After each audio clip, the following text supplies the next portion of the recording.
महाराज या चौकामध्ये आज आपल्या सकल हिंदू समाज यांच्या वतीने रस्ता रोको करण्यात आलेला आहे आणि रस्ता रोकोचं कारण देखील आपल्या सर्वांना ज्ञात आहे की पूर्वीच्या काळामध्ये आपण काही जे राज्य असे आहेत की जिथं शासनाच्या माध्यमातून प्रवासी वाहतूक करता एखाद्या ग्रामीण भागातल्या एखाद्या छोट्या वाडी वस्तीतून खेड्यातून मोठ्या तालुका स्तरावरती येण्याकरता सुविधा नसायची.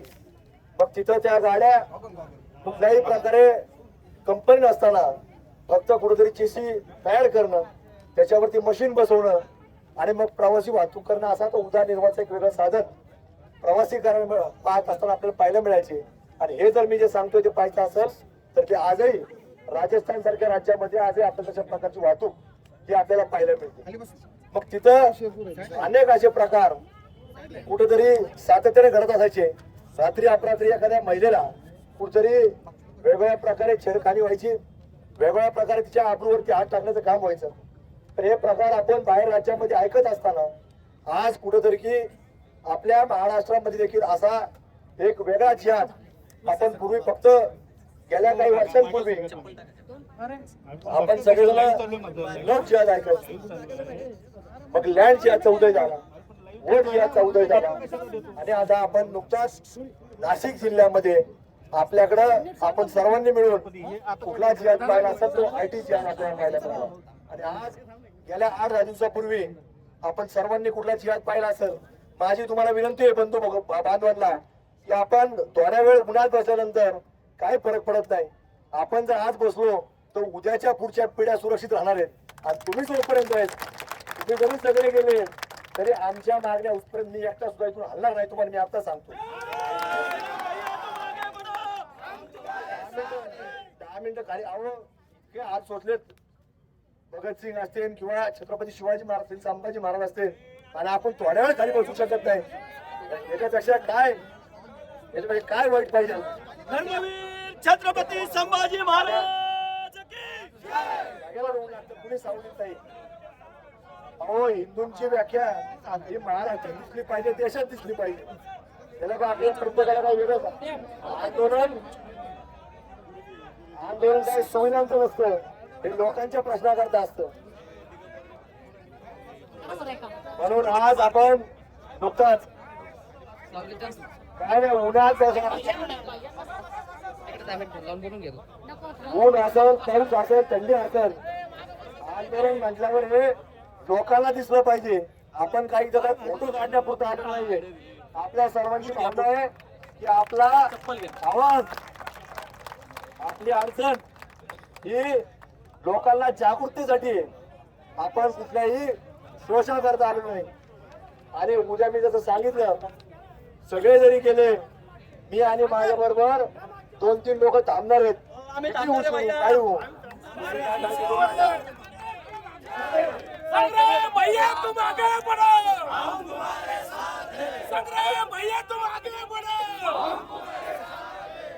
आपण महाराष्ट्रामध्ये देशामध्ये असे वेगवेगळे जिहाद येत असताना आपण पाहिलं की नाशिक सारख्या जिल्ह्यामध्ये IT जिहाद आपल्याला पाहायला मिळाला. IT जिहादच्या माध्यमातून देखील महाराष्ट्रातील तमाम आमच्या कॉर्पोरेट सेक्टर मध्ये काम करणाऱ्या लोकांना वाटायचं की आपण उच्च विद्याभिभूषित आहोत आणि अशा ठिकाणी असं घडत नाही. आपण एखाद्याला सांगायला गेलो की हा मनुष्य इथं येऊन आपल्याशी चांगला वागतो आणि बाहेर मात्र याची चर्चा वेगवेगळी, याचं प्लॅनिंग चालू आहे. तर त्या महिलेला आपण जागृत करायला गेलो तर ती महिला सांगती नाही नाही ऐसा नाही आहे. काय म्हणतात चित्रपट ऐकलं आपण आता केरला स्टोरी 2 आलता, मेरा सलीम ऐसा नाही. पण नंतर काल उलटून जातो, दिवस उलटतात, मग तिला कळतंय हा सलीम कशा आहे.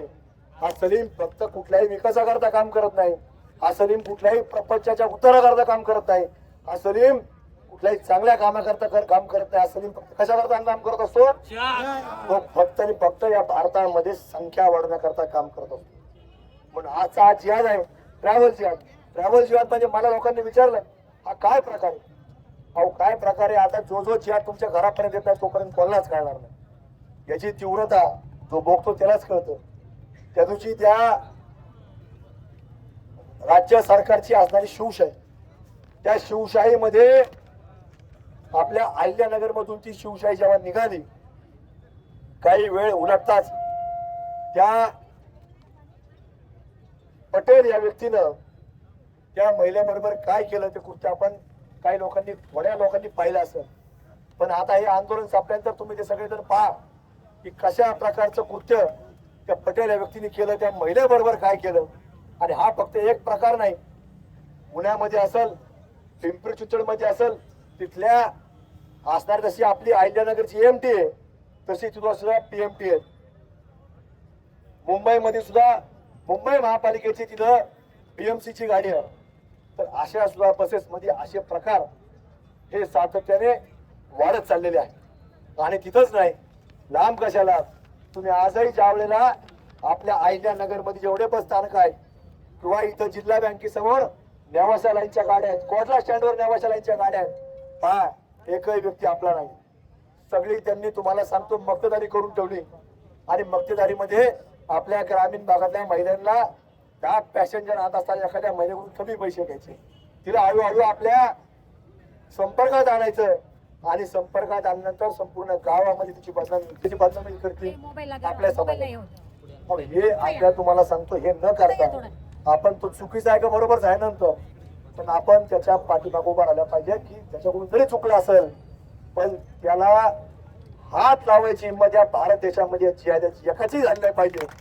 अशा प्रकारचा हा कायदा नाही होणार. ते आपल्या हिंदू समाजाचा आपण वैयक्तिक कायदा आपण करून घ्यायला पाहिजे, ही आपली जबाबदारी आहे. रोज उठला की शासनाने हा कायदा करा, शासनाने तो कायदा करा. ते लॉरेन्स बिश्नोईने काय कायद्याची मागणी केली का? केली का? त्यांनी सांगितलं आपल्या समाजातला कायदा तयार झाला, तसं आपल्या समाजाचा काही कायदा तयार होणार आहे का नाही होणार? त्यांच्या कुठल्या 7-7, 8-8 जणीला बरोबर ठेवते, कायद्याला कुठे अनुसरून आहे का? कायदा मोडून टाकते, सांगते नाही हिला बी सांभाळा, तिला बी सांभाळा, 2 सोडून दिल्या परत 2 नवीन आणल्या. ते कायदा करतात, आपण बी कायदा करा या देशाच्या अखंडतेकरता, अखंड भारत निर्माण करण्याकरता. आणि या देशामध्ये आपला हिंदू याच्यावरती कुठल्याही इतर समाजाच्या लोकांनी, समाज म्हणण्यापेक्षा इतर धर्माच्या लोकांची आपल्याकडे पाहण्याची हिंमत सुद्धा झाली नाही पाहिजे. अशा प्रकारचं एक वेगळं संघटन या देशामध्ये, या राज्यामध्ये, प्रत्येक गाव पातळीवरती सकल हिंदू समाजाच्या माध्यमातून उभं राहिलं पाहिजे. हे आपल्याला करावं लागणार आहे. हे कुठल्याही कायद्याची मागणी करता आपण बसलेलं नाही. कायदे किती करायचे, किती वेळा मागण्या करायच्या, पण आपण सर्वांचा कायदा हा सकल हिंदू समाजाच्या माध्यमातून तयार झाला पाहिजे. आणि त्या माध्यमातून हे सगळं होणं गरजेचं आहे, अपेक्षित आहे. आणि आज आपण पाहिलं तर आमचे राजकीय मंडळी बरेच घाबरतात. राजकारणाचे जे निवडणूक प्रक्रियेमध्ये असतात ते जरा बरेच घाबरतात. काय घाबरतात? 10,000 मत आहेत, जरा 2-3 हजार आहेत निर्णायक. अरे नाही, त्याच्यापासून काय अडलं नाही. तू पश्चिम बंगाल पहा, आपल्या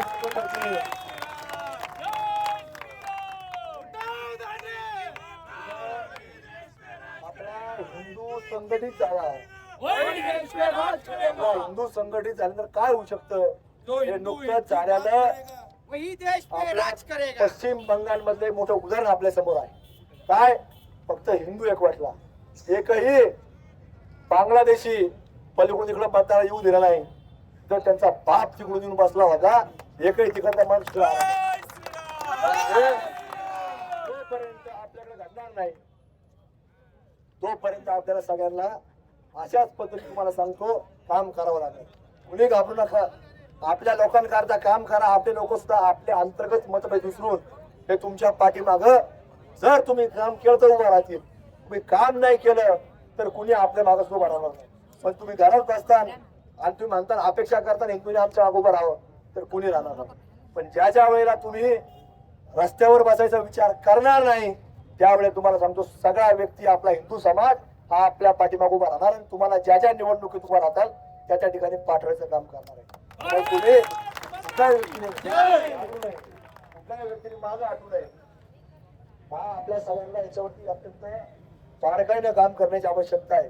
त्यामुळे आमची सगळ्यांना विनंती आहे की हा जो सकल हिंदू समाज महाराष्ट्रामध्ये आणि महाराष्ट्राच्या बाहेर प्रयत्न करतो, हा फक्त आणि फक्त याचा कुठलाही अजेंडा नाही. अजेंडा एवढाच आहे की आपला प्रत्येक हिंदू हा जगला पाहिजे. जो जन्माला हिंदू आलाय तो मरत असताना सुद्धा हिंदू म्हणून मिळाला पाहिजे, याच्याकरता या लढाई चालू आहे. आपण पाहतोय काही धर्मांतराचं सावट सातत्याने येतं. आता उन्हाळ्याचे दिवस चालू आहे म्हणून तुम्हाला उन्हाळ्याचं सांगतो. उन्हाळ्यात कोणतं फळ असतं? आंबा. आता आपण कोण सगळे भागवत वापरले ओरिजिनल आंबे, आणि हे जे लोक आहेत ते कलमी केलेले आंबे. बाहेरून ब्रीड आली. आता कलम म्हणजे काय? आपण काय केलं असतं? कलमी आंबे काय आणतो त्याला? नवीन ब्रीड तयार केली. म्हणजे या ज्या ब्रीड आहेत त्या बाहेरून लोक आले, त्यांच्या ब्रीड तयार करून सोडून गेले. म्हणजे आम्ही तेच मच्छरदाणीवाले. मला सांगतो मुलीनं सगळे आपण आहे, हे सुद्धा तेच आहेत, आपल्यातलेच आहेत, पण यांना माहिती नाही. त्यामुळे हळूहळू आपल्याला या सगळ्या लोकांमध्ये देखील जागरूकता आणावं लागेल. या लोकांना सांगितलं पाहिजे उद्याची वाट पाहू नका. तुम्ही आजच आपल्या अखंड भारताचा जो काही अजेंडा आहे सकल हिंदू समाजामध्ये सहभागी व्हा. तुम्हाला भविष्यामध्ये या देशामध्ये चांगल्या प्रकारे मान सन्मानापासून सगळी व्यवस्था या ठिकाणी होईल, आणि त्या पद्धतीनं लोकांना तुम्ही विचार मांडण्याचं काम करावं. आज आपला हिंदू समाज कुठंतरी या सगळ्या माध्यमातून एकत्र आणून आपल्या सर्वांचा प्रयत्न आहे की कुठंतरी सगळेजण एकत्र असून ही विचारधारा पुढे घेऊन गेल्या पाहिजे.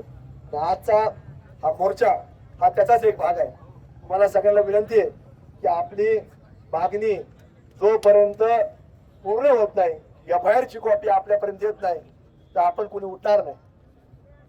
छत्रपती शिवाजी महाराज की जय. धर्मवीर छत्रपती श्री संभाजी महाराज की जय. भारत कॉपी माता आपल्यापर्यंत की आली, हिंदू धर्म की FIR ची कॉपी आपल्यापर्यंत आली की आपण ते सगळं आंदोलन संपवू, पण ती FIR ची कॉपी आली पाहिजे.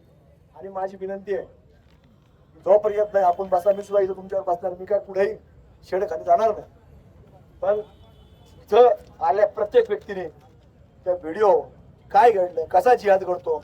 रात्रीच्या वेळेला बस स्टॉप, आता मी तर काय रात्री तर फिरत नाही, पण रात्रीच्या 2-2:30 वाजता सकाळी लोक सांगतात की या महिलेला असं केलं, त्या महिलेला तसं केलं. पण आम्ही त्या महिलांशी संपर्क करतो, कुटुंबात संपर्क करतो, पण ते FIR द्यायला तयार होत नाही. कारण थोडी प्रतिष्ठा असते, इज्जत असते. हे इज्जत नसेल लोक आहेत. त्यामुळं या लोकांकडनं आपण कशा पद्धतीने नियोजन करायचं याच्यावरती आपण निश्चित रूपाने नियोजन करू. पण जिल्हा बँकेपासून नेवासा जाणारी लाईन, सुप्याला अपडाऊन करणाऱ्या गाड्या असतील किंवा स्टँडच्या बाहेर, पुन्हा स्टँडच्या बाहेरच्या गाड्या असतील, इथून पुढच्या काळामध्ये जो ड्रायव्हर आपल्याला ओळखता येईल, ज्याच्या कपाळाला कुठे टिळा असेल, गाडीमध्ये काहीतरी देवदेवतांचा फोटो असेल, तर तशाच गाड्यांमध्ये आपण प्रवासाकरता बसा. आता याच्यावर कोण टीका टिप्पणी करेल, मला काही त्याच्याशी घेणं नाही. आपल्याला जर सुरक्षित राहायचं असेल, रात्रीच्या सुद्धा आम्ही पाहतो आमच्या काही कुटुंबातल्या, चांगल्या कुटुंबातले लोक इथे येतात, रात्री त्या मुलींना घ्यायला येतात, मुलींना सोडायला येतात, पुढे चालले इकडे चालले, हरकत नाही.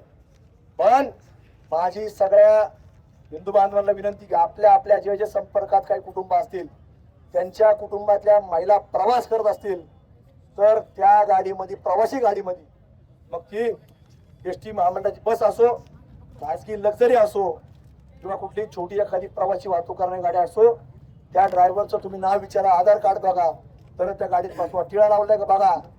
आता काही काही लोक ते पंच घालून फिरायला लागलेत आपले असले. तुम्ही जर पाहिलं तर आता समृद्धी महामार्गाला एक गाडी मागे ऍक्सिडेंट झाला, पेटली, तो ड्रायव्हर जिहादी होता, उतरून पळून गेला. सगळ्याचे सगळे लोक आपले. आपला जर माणूस असता तर त्या आपल्या लोकांना वाचवण्याचा प्रयत्न केला, पण त्याच्या चुकीमुळे गाडी पेटली, जवळपास 40-50 लोक मृत्युमुखी पडले, जळून खाक झाले. हे लोक त्यांची संख्या वाढवून आपली कशी कमी करता येईल याच्यावर देखील लक्ष केंद्रित करून काम करतात. आपण सर्वांनी याच्यामध्ये जागरूकता दाखवा, आणि इथून पुढच्या काळामध्ये प्रत्येकाला जागरूकता दाखवा की कुठलाही प्रवासी वाहतूक करणारा गाडीचा जो काही चालक असेल त्याची सगळी परिस्थिती माहिती करून आपली महिला त्या गाडीत बसवा. आणि इथून जात असताना माझी तुम्हाला परत एकदा सूचना आहे की तो व्हिडिओ सगळ्यांनी ज्याच्याकडून भेटून तो पाहून घ्या, कशा प्रकारे आणि कसा जिहाद चालतो, आणि आम्ही काय सांगतो त्याच्यानंतर तुमचा एक तुम्हाला विनंती करतो आणि आपला मोर्चा जोपर्यंत या पॅच कॉपी येत नाही तोपर्यंत आपण इथून जाणार नाही ही एक तुम्हाला या ठिकाणी मी सांगतो आणि थांबतो. धन्यवाद. सगळे भैया तुम जय आगे श्रीराम. बढ़ो जय श्रीराम.